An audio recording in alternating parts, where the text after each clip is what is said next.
Indian পার্টে বন্যা চলছে, কিন্তু আমাদের দেশে বন্যার কোনো আশঙ্কা এই মুহূর্তে নেই। গঙ্গা পদ্মা নদীর পানি সমতল একদম স্থিতিশীল অবস্থায় রয়েছে। এই জন্য আমরা আশঙ্কা করছি না এখানে কোনো বন্যার এই মুহূর্তে। আচ্ছা, এখানে একটু ক্লারিফাই করা যেতে পারে, ফারাক্কা কিন্তু আসলে একটা আমরা যেটাকে বলি পানি আটকায় রাখে না, পানি ডাইভার্ট করে, একটু ডাইভার্সন স্ট্রাকচার, অর্থাৎ শুষ্ক মৌসুমে পানি আটকায়, তারা পানিটা ডাইভার্ট করে নিয়ে যায়। বর্ষাকালে ফারাক্কা সাধারণত খোলাই থাকে।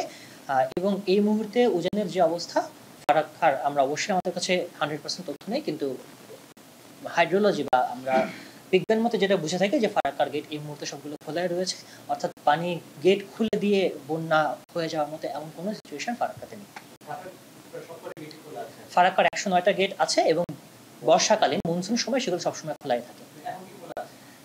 অবশ্যই আমাদের কাছে এরকম কোনো তথ্য নাই, কিন্তু আমি যেটা বলছি বিজ্ঞান ভিত্তিক বইতে যেটা বলছি যে এই সময় সেগুলো খোলা থাকে, বর্ষাকালে সেগুলো আটকে রাখার কোনো